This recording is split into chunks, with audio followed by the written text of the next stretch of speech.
scientifically does it. We will talk on the subject, fundamental subject in the national agenda.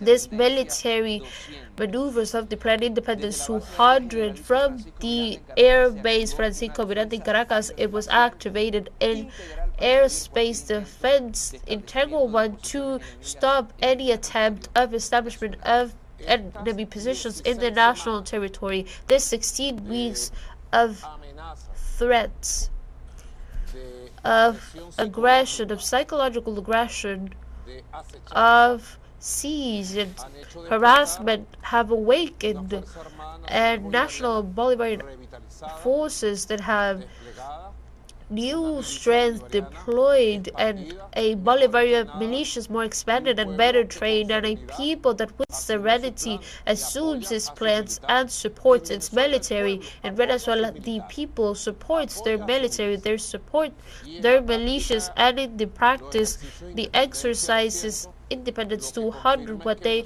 confirm is that Venezuela has a military power that is modest, important, but that guarantees that our country is respected, because what we want is peace, right?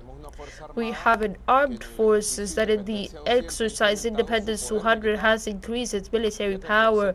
Pay attention to the concept that I was using at the beginning of the program, the concept of national power, which is the power of a nation, the power of its society, of its culture, of its identity, the power of its education, the power of its institutions, the military power that it has, the economical power, the integral power, and that in Venezuela has been growing and consolidating itself in a very encompassed way. We have to see what is to be in the epicenter of the threats and the harassment of the U.S. empire, and being as we are, serene, standing, enjoying life, and continuing the construction of this Venezuelan society with freedom and in democracy, as we are doing right now. So what has been strengthening the military power and the power of the nation to continue its development, because